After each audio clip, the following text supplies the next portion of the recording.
Baik, kita akan melanjutkan pelajaran kita, yaitu penyelenggaraan penebusan dari Sion. Ini bagian yang kedua. Bagian yang kedua. Kita telah belajar tentang bagian yang pertama, tentang sejarah dari Sion. Sejarah dari Sion. Dan maknanya gitu ya. Yang terakhir kita bicara tentang tabut perjanjian diletakkan di dalam ruang Maha Kudus. Waktu itu kemuliaan Allah itu nyata dan semua orang menerima kasih karunia Tuhan, gitu ya. Nah, kita sedang mempelajari tentang sejarah penebusan atau penyelenggaraan penebusan dari Sion. Ini bagian kedua. Ibrani 12 ayat 22. Tetapi kamu sudah datang ke Bukit Sion, ke kota Allah yang hidup, Yerusalem surgawi, dan kepada beribu-ribu malaikat, suatu kumpulan yang meriah. Mari kita lihat tentang Sion ini, kita lanjutkan.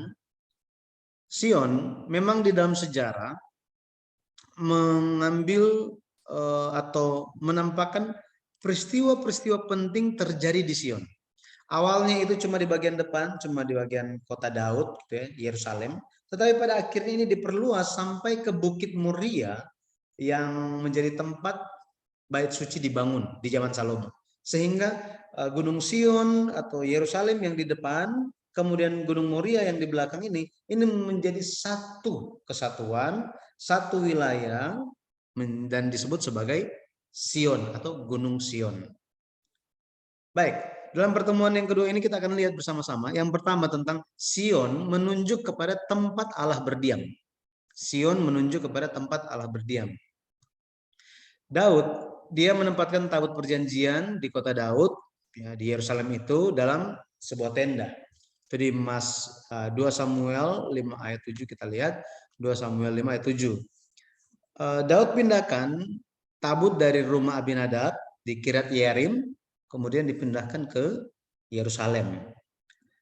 Nah, ketika kita lihat Mazmur 132, dikatakannya apa? Mazmur 132 ayat 13 dan 14. Sebab Tuhan telah memilih Sion, mengingininya menjadi tempat kedudukannya. Inilah tempat perhentianku. Selama-lamanya di sini aku hendak diam, sebab aku mengingininya. Jadi di sini kita telah melihat bahwa Sion itu dipilih oleh Allah. Sekali lagi, Sion dipilih oleh Allah, dan Allah menetapkan Sion itu menjadi tempat perhentiannya. Artinya apa? Sion menjadi tempat Allah berdiam. Kalau kita baca ayat yang ke-6,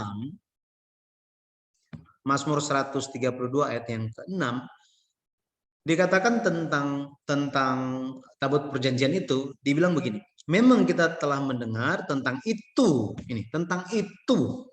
Itu di sini menunjuk kepada tabut perjanjian ya. Memang kita telah mendengar tentang itu di Efrata. Telah mendapatnya di padang Yaar. Yaar di sini akar kata dari kata Yearim. Ya, Yearim. Ini Kiryat Yearim. Rumah Abinadab. Ya, rumah Abinadab. Jadi setelah kita lihat, kalau kita baca kitab 1 Samuel, khususnya ayat yang keempat gitu ya. Bagaimana ayat yang ketiga, ayat yang keempat, khususnya tentang tabut diambil oleh orang Filistin, tetapi kemudian tabut ini kembali. Nah, ketika tabut ini kembali ke wilayah orang Israel, tabut ini dipindahkan ke tempat yang disebut sebagai rumah Abinadab atau Kiryat Yearim. Jadi nama wilayahnya itu Kiryat Yearim. Nah, ini di rumah Abinadab di atas bukit katanya.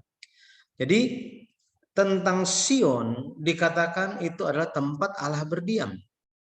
Ya, tempat Allah berdiam. Mazmur 132 ayat 13 dan 14.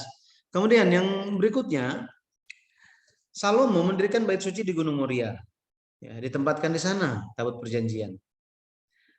1 Raja-Raja 8 ayat yang ke-6 dikatakan kemudian imam-imam membawa tabut perjanjian Tuhan itu ke tempatnya di ruang belakang rumah itu, di tempat Maha Kudus, tepat di bawah sayap kerub-kerub. Oke. Jadi pada akhirnya Allah berdiam. Sion menjadi tempat Allah berdiam. Hari ini Allah ingin berdiam di dalam mana? Di dalam hati kita semua. Betul ya? Bukan cuma berdiam di gereja, bukan. Allah ingin berdiam di dalam hati kita, di dalam keluarga kita. Nah, ketika Allah berdiam di Sion, pekerjaan apa yang Allah lakukan? Yang pertama dikatakan bahwa Sion, di Sion Allah ngapain? Allah mengajarkan firman-Nya. Allah mengajarkan firman. Yesaya 2 ayat yang ketiga. Yesaya 2 ayat yang ketiga. Dan banyak suku bangsa akan pergi serta berkata, mari kita naik ke gunung Tuhan, ke rumah Allah Yakub, supaya ia mengajar kita tentang jalan-jalannya dan supaya kita berjalan menempuhnya. Sebab dari Sion akan keluar pengajaran dan firman Tuhan dari Yerusalem. Nah, jadi gereja, kalau kita tarik gitu ya hari ini, gereja menjadi tempat Allah berdiam, menjadi tempat firman diajarkan.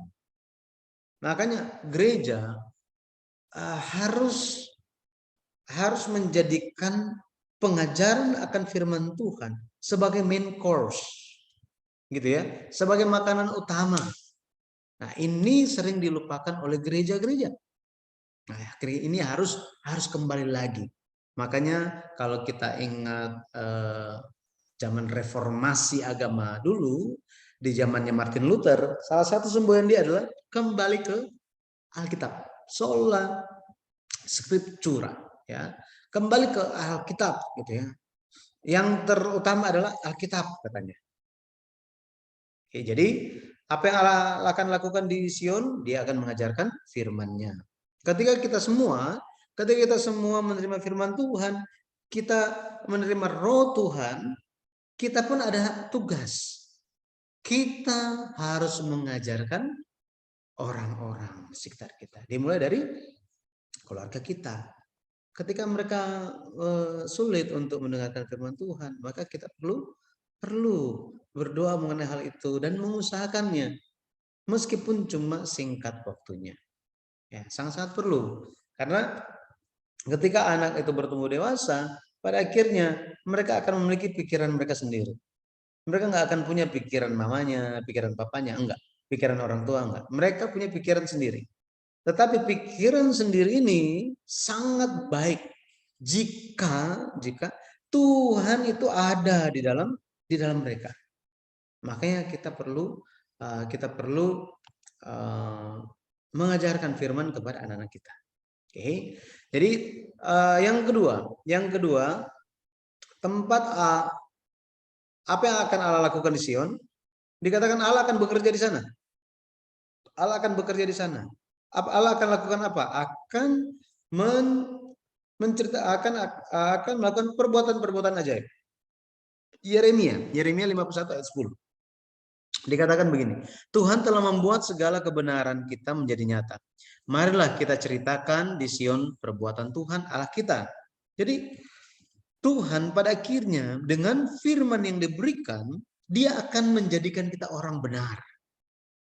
Allah akan menjadikan kita apa? Orang benar. Itu sebabnya umat Tuhan harus menghadap Allah. Di mana? Di Sion.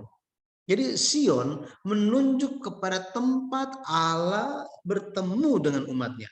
Tempat di mana firman itu disampaikan. Tempat ketika menerima berkat Tuhan. Banyak orang berpikir berkat itu adalah tentang jasmani, tentang uang, tentang mobil, dan lain-lain gitu ya, tentang damai sejahtera, tentang nyaman, ya, hal-hal yang seperti itu. Akan tetapi berkat dari Tuhan itu apa? Berkat yang terutama dari Tuhan adalah keselamatan. Itu keselamatan. Kita perlu bersyukur mengenai hal itu. Jadi ketika kita lupa mengenai banyak hal, ketika kita kehilangan segalanya, jangan kita kehilangan iman. Ini yang terutama. Iman, jangan sampai kehilangan. Makanya kita harus memperhatikan iman dari anggota keluarga. Kita memiliki tugas itu. Memiliki tugas itu. Jadi Sion adalah tempat Allah berdiam. Oke? Sion adalah tempat Allah berdiam. Yang kedua, Sion adalah tempat umat Allah harus berdiam. Tadi Sion adalah tempat Allah berdiam. Sekarang Sion adalah tempat umat Allah berdiam. Untuk bertemu dengan Allah kita harus pergi ke Sion. Kenapa Sion? Yang pertama, Sion adalah tempat perlindungan. Sion adalah tempat perlindungan. Yoel 3 ayat 16. Yoel 3 ayat 16. Tuhan mengaum dari Sion, dari Yerusalem yang memperdengarkan suaranya. Dan langit dan bumi bergoncang. Tetapi Tuhan adalah tempat perlindungan bagi umatnya. Dan benteng bagi orang Israel. Jadi Tuhan adalah tempat perlindungan. Ketika Tuhan ada di Sion, pada akhirnya itu menjadi tempat perlindungan bagi kita. Jadi kita perlu untuk bertemu dengan Allah Sion. Ya. Jadi ada banyak pergumulan, banyak permasalahan yang dihadapi, makanya kita harus terus mendekat kepada Allah. Ya, ketika kita menyembah, ketika kita beribadah, baik itu kita sekarang ini beribadah secara offline, langsung onsite gitu ya, langsung ketemu di gereja ataupun di rumah, mari kita beribadah itu dengan segenap hati kita. Segenap hati kita. Saya ketemu dengan saudara saya di Bandung, terus dia bilang begini, itu ibadah di rumah susah loh. Kita sementara beribadah gitu ya, sementara dengar khotbah. Ya, sementara dengar khotbah, tiba-tiba ada yang datang, ting tong, ting tong, ting tong. Gimana coba? Apa yang akan kita lakukan? Kita pause dulu YouTube-nya, Zoom-nya, dan melayani. Jadi bilang sulit itu satu hal yang sulit. Terus misalnya gitu kan, ketika jemaat diundang bagi berdiri, kita apa? Di rumah, apakah kita berdiri? Kita kan kayak cuma sendirian gitu berdiri gitu. Jadi ada banyak tantangan ketika beribadah di rumah. Tetapi kita tetap harus berusaha beribadah dalam roh dan kebenaran. Jadi kalau sulit supaya nggak terpengaruh ya silakan datang ke gereja gitu ya. Yoel 2 ayat 32. Yoel 2 ayat 32. Dan barang siapa yang berseru kepada nama Tuhan akan selamat. Sebab di Gunung Sion dan di Yerusalem akan ada keselamatan. Seperti yang telah difirmankan Tuhan. Dan setiap orang yang dipanggil Tuhan akan termasuk orang-orang yang terlepas. Jadi kita semua telah menerima panggilan Tuhan. Amin ya. Kita telah menerima panggilan Tuhan. Kita adalah orang-orang yang telah dibebaskan. Telah dilepaskan dari dosa dan maut. Itu sebabnya kita perlu senantiasa mencari Tuhan. Mencari kehendak Tuhan. Ya, mencari Tuhan. Jadi Sion. Kenapa kita harus berdiam di Sion? Umat Allah harus berdiam di Sion karena yang pertama, Sion adalah tempat perlindungan. Yang kedua, ditegaskan, itu adalah tempat perlindungan sepenuhnya. Tempat perlindungan sepenuhnya. Mazmur 125 ayat 1 dan 2. Kita baca Yesaya 4 ayat 5 dan 6. Yesaya 4 ayat 5 dan 6. Maka Tuhan akan menjadikan di atas seluruh wilayah Gunung Sion dan di atas setiap pertemuan yang diadakan di situ segumpal awan pada waktu siang dan segumpal asap serta sinar api yang menyala-nyala pada waktu malam. Sebab di atas semuanya itu akan ada kemuliaan Tuhan sebagai tudung. Sebagai tudung katanya ya. Ayat 6. Dan sebagai pondok tempat bernaung pada waktu siang terhadap panas terik dan sebagai perlindungan dan persembunyian terhadap angin, ribut dan hujan. Ya, jadi kalau kita lihat ya gunung Moria itu dikatakan di sekitarnya itu ada gunung-gunung yang mengelilingi. Tapi Gunung Moria adalah yang paling tinggi, Mazmur 125 ayat 1 dan 2. 1 dan 2 dibilang begini, nyanyian ziarah. Orang-orang yang percaya kepada Tuhan adalah seperti Gunung Sion yang tidak goyang, yang tetap untuk selama-lamanya. Yerusalem, gunung-gunung sekelilingnya. Demikianlah Tuhan sekeliling umatnya dari sekarang sampai selama-lamanya. Jadi Sion merupakan tempat rohani, ya, tempat ketika kita bertemu dengan Tuhan dan orang-orang percaya pada akhirnya akan menjadi seperti Gunung Sion ini, memiliki karakter Gunung Sion. Karakter apa? Tidak akan goyang selama-lamanya. Ini luar biasa. Jadi meskipun ada banyak badai yang melanda, pergumulan dalam kehidupan, permasalahan, baik itu anak-anak, sekolah, anak-anak pergaulan mereka, dan lain sebagainya, kita akan tetap bisa berdiri dengan teguh. Kebanyakan orang di gereja, kebanyakan jemaat di gereja itu meninggalkan gereja gara-gara bangunannya atau gara-gara orangnya. gara-gara orangnya kebanyakan ya, gara-gara orangnya. Jadi kita perlu untuk hidup di dalam kebenaran dan apa adanya menampakkan kemuliaan Tuhan. Sehingga kita tidak goyang. Kita tidak goyang. Kita tetap berdiri tegak dan bisa menjadi panutan bagi orang lain, teladan bagi orang lain. Jangan goyang, ya, jangan goyang. Tuhan menyertai. Jadi Tuhan pada akhirnya, ya, Tuhan akhirnya menyertai setiap orang yang berdiam di Sion, tempat rohani, tempat ketika firman senantiasa diterima. Firman terus diterima. Dan ini menjadi perlindungan bagi keluarga, bisnis, bangsa. Ini merupakan perlindungan sepenuhnya. Perlindungan sepenuhnya. Yang ketiga, jadi yang pertama Allah berdiam di Sion. Yang kedua, umat Allah harus berdiam di Sion. Yang ketiga, Sion ini adalah kubu tempat Allah memberikan pembebasan bagi semua orang di dunia. Kubu tempat Allah memberikan pembebasan bagi semua orang. Nah, kan dikatakan bahwa dari Gunung Sion akan keluar pengajaran akan firman Tuhan. Dan firman Tuhan ini akan disampaikan secara terus-menerus. Mazmur 87 ayat 1 dikatakan begini. Mazmur Bani Korah, suatu nyanyian di gunung-gunung yang kudus, ada kota yang dibangunnya. Ada kota. Kota yang dibangun oleh Allah. Kota apa yang dibangun oleh Allah? Kota Sion. Kota Sion. Kota kudus di sini bicara tentang kota Sion. Fondasi kota ini adalah Gunung Kudus. Betul ya?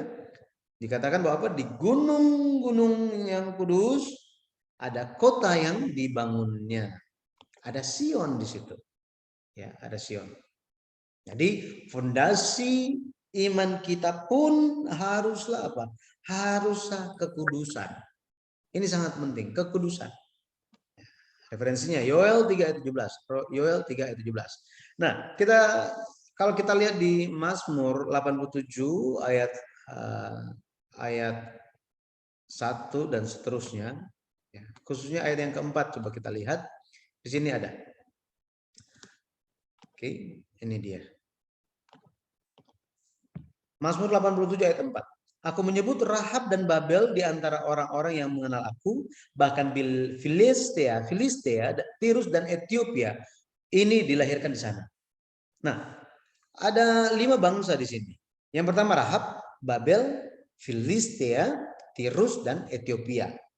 Nah, kita tahu ini mengenai Babel, Filistea atau Filistin, Tirus bagian atas dari Filistin gitu ya, bagian atas, kemudian Ethiopia di Afrika. Tetapi Rahab ini merupakan nama panggilan Mesir. Oke, Mesir itu dipanggil juga sebagai Rahab.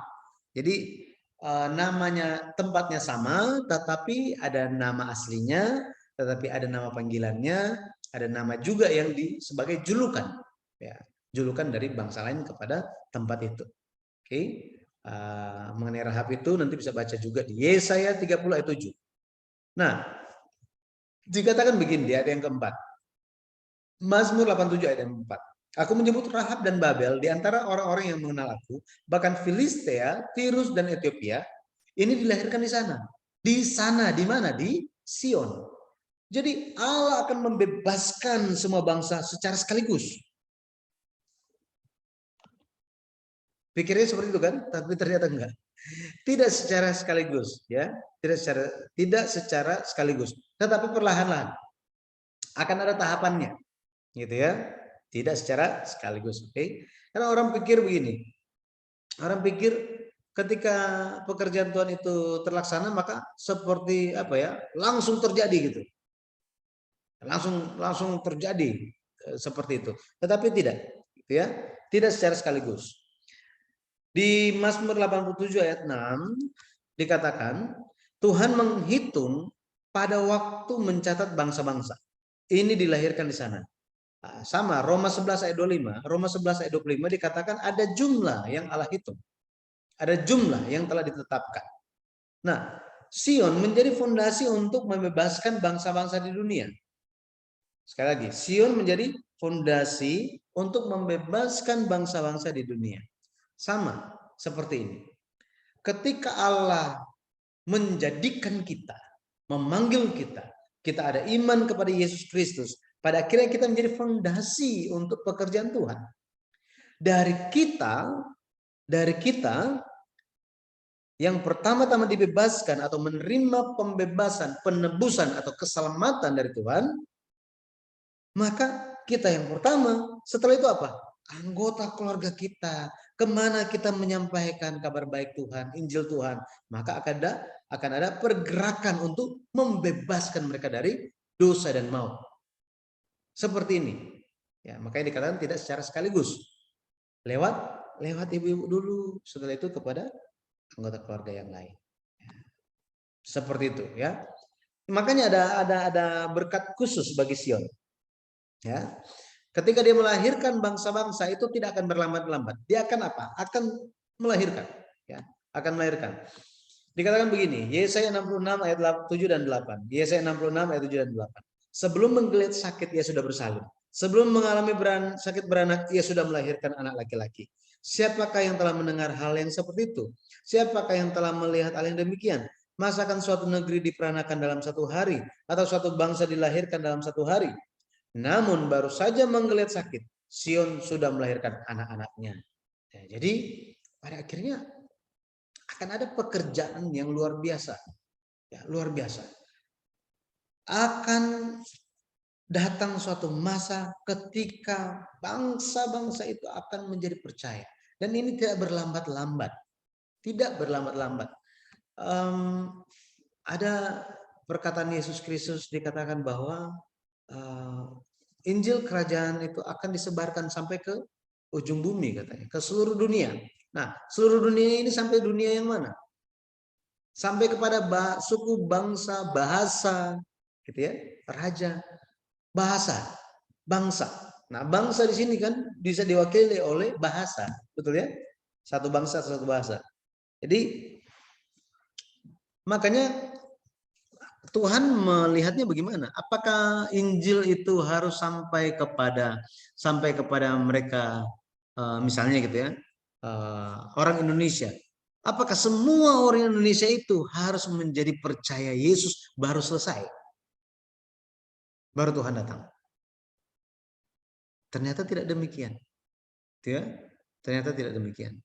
Allah melihat ketika Injil itu sudah ada, ya, misalnya dari satu bangsa Indonesia, ya, ada orang-orang dari orang Indonesia yang percaya kepada Yesus sebagai juru selamat. Pada akhirnya Allah menghitung bahwa bangsa Indonesia sudah sampai, Injil sudah sampai ke Indonesia.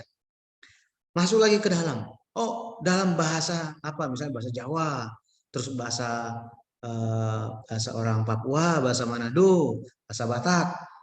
Ya enggak semua orang Manado itu harus itu gitu ya. Harus menerima Injil baru selesai. Enggak seperti itu. Tetapi Injil mereka sudah sampai gitu ya, sudah sampai kepada mereka. Itu aja. Perkara percaya atau tidak percaya, Injil datang dulu. Makanya masa sekarang ini merupakan masa karunia Tuhan untuk Injil disampaikan. Karena akan ada waktu ketika tidak bisa lagi. Ya, makanya sangat penting untuk pergerakan penginjilan ini. Di gereja kami, di Gereja Presbyterian Bukit Sion Indonesia, gereja kami didirikan oleh Pendeta Abraham Park, penulis seri sejarah penebusan. Ibu-ibu sudah ada bukunya gitu ya. Bulan Juni ini merupakan bulan penginjilan. Ditetapkan temanya itu bulan penginjilan. Kalau bulan Mei itu bulan keluarga. Nah, bulan Juni ini bulan penginjilan, artinya apa? Artinya firman itu harus nantiasa disampaikan, harus dikabarkan. Jadi pergerakan ini terus kita lakukan sesuai dengan tema bulannya. Ya. Tapi setelah bulannya berganti menjadi Juli, ya tetap harus sampaikan Injil, betul ya? Harus sampaikan pengajaran akan firman Tuhan.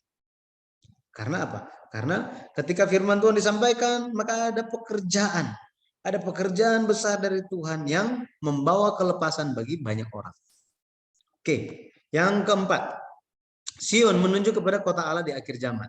Sion menunjuk kepada kota Allah di akhir zaman. Ibrani 12 ayat 22. Tetapi kamu sudah datang ke Bukit Sion, ke kota Allah yang hidup, Yerusalem surgawi, dan kepada beribu-ribu malaikat, suatu kumpulan yang meriah. Nah, jadi tempat ini, Sion ini, kota Allah, Yerusalem surgawi, ini menunjuk kepada tempat yang seperti apa? Kalau kita baca Wahyu 21 ayat 3 dan 4, Wahyu 21 ayat 3 dan 4 dikatakan tempat itu tidak ada maut, tidak ada tangisan, tidak ada air mata, tidak ada penderitaan. Hari ini kita masih ada sakit hati, hal-hal berjalan dengan tidak sesuai dengan rencana kita, anak-anak hidup tidak mau dengar-dengaran orang tua, bisnis, bahkan ada mungkin satu gereja ada yang menyakiti hati satu sama yang lain, masih ada yang tertipu gitu ya, masih ada penipuan, masih ada banyak hal gitu ya, banyak hal. Pergumulan hidup, badai kehidupan. Tetapi kita perlu bertahan. Harus bertahan. Yesaya 65 ayat 17, ayat 19, kemudian pasal 51 ayat 11. Tempat itu, Yerusalem baru itu, Yerusalem surgawi itu, tidak ada duka. Semuanya, semua yang fana, semua hal yang adalah dosa, kesalahan, semua itu akan dia halau semuanya. Tidak akan ada tangisan lagi. Tidak ada maut di sana. Ya. Yesaya 65 ayat 17 dikatakan, sebab sesungguhnya aku menciptakan langit yang baru dan bumi yang baru. Hal-hal yang dahulu tidak akan diingat lagi dan tidak akan timbul lagi dalam hati. Aku akan bersorak-sorak karena Yerusalem dan bergirang karena umatku. Di dalamnya tidak akan kedengaran lagi bunyi tangisan dan bunyi erang pun tidak. Yesaya 51 ayat 11. Maka orang-orang yang dibebaskan Tuhan akan pulang dan masuk ke Sion dengan sorak-sorai. Sedang sukacita abadi meliputi mereka. Kegirangan dan sukacita akan memenuhi mereka. Duka dan keluh akan menjauh. Amin.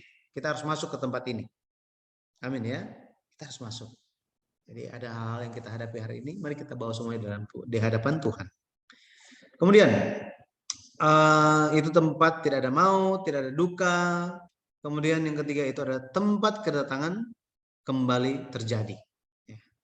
Di perjanjian lama Allah akan kembali, dikatakan bahwa Allah akan kembali di Sion.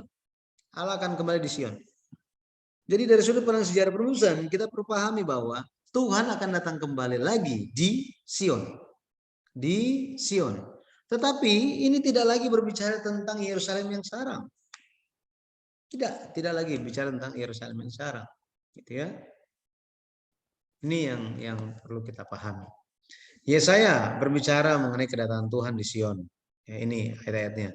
Di Wahyu 14 ayat 1 dikatakan Tuhan anak domba itu bekerja di Bukit Sion, berdiri di Bukit Sion. Bersama dengan dia ada 144.000 orang. Kita harus menjadi 144.000 orang ini ya. Wahyu pasal 14 ayat 1 sampai 5 nanti bisa baca. Jadi kesimpulannya, jika kita ingin pergi ke kota Sion, ke kota Allah di hari akhir, kita harus ngapain? Kita harus menjadi orang kudus. Harus menjadi orang kudus. Mazmur 2 ayat yang ke-6. Mazmur 2 ayat yang ke-6. Yesaya 60 ayat 14. Cara kita menjadi kudus bagaimana? Kita menjadi kudus hanya lewat darah Yesus. Hanya lewat darah Yesus. Semua adalah orang berdosa. Tidak ada yang tidak ada dosanya. Tetapi ketika kita percaya kepada Yesus yang telah mati di atas kayu salib, yang mencurahkan darahnya untuk kita, pada akhirnya kita ada pengampunan dosa, dosa kita dihapuskan. Kita bisa masuk ke sana. Kita bisa masuk ke sana. Wahyu 22 ayat 14. Kita baca ayat ini. Wahyu, kita akan selesai. Wahyu 22 ayat 14. Berbahagialah mereka yang membasuh jubahnya. Mereka akan memperoleh hak atas pohon-pohon kehidupan dan masuk melalui pintu-pintu gerbang ke dalam kota itu. Dikatakan apa? Membasuh jubahnya. Wahyu 7 ayat yang ke-13 dan 14. Wahyu 7 ayat 13 dan 14. Dan seorang dari antara tua-tua itu berkata kepadaku, siapakah mereka yang memakai jubah putih itu dan dari manakah mereka datang? Maka kataku kepadanya, Tuanku, Tuhan mengetahuinya. Lalu ia berkata kepadaku, Mereka ini adalah orang-orang yang keluar dari kesusahan yang besar. Mereka telah mencuci jubah mereka dan membuatnya putih di dalam darah anak domba. Jadi kalau baju gitu ya kita cuci di dalam darah, berarti baju kita akan jadi merah kan?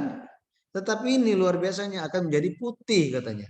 Mau baju kita seperti apapun, ketika kita cuci di dalam darah anak domba, jubah itu akan menjadi putih bersih. Artinya apa? Artinya hanya lewat percaya kepada Yesus Kristus, hanya lewat firman saja, firman Tuhan, hanya lewat firman-Nya, lewat kita berdoa, maka kita dikuduskan. Pada akhirnya kita bisa tampak sebagai orang-orang kudus yang melakukan kekudusan, perbuatan-perbuatan kudus. Karena orang kudus harus menampakkan perbuatan kudus kan? Apa perbuatan-perbuatan kudus itu? Nah, perbuatan kudus berbicara tentang perbuatan-perbuatan yang sesuai dengan firman Tuhan. Ketika bicara tentang perbuatan yang sesuai dengan firman Tuhan, kita perlu tahu firman Tuhannya dulu kan? Nah, seperti itu. Buku yang ketujuh, Share Sejarah Perusahaan yang ketujuh, bicara tentang apa yang harus dilakukan. Seperti apa sih aturan Tuhan? Apakah itu masih valid bagi kita hari ini? Jika tidak, apa maknanya? Gitu ya, apa maknanya? Nah, saya sarankan ibu-ibu bisa baca buku yang ke-7 ya, seri Sejarah Perusahaan buku yang ke-7. Kita bisa bertumbuh lewat setiap pengajaran-pengajaran firman. Saya berdoa di dalam nama Tuhan Yesus Kristus, pada akhirnya kita bisa menjadi orang-orang kudus Tuhan yang masuk ke Sion, kota Allah yang kudus, sebagai orang-orang kudus yang menampakkan perbuatan kudus. Amin. Amin.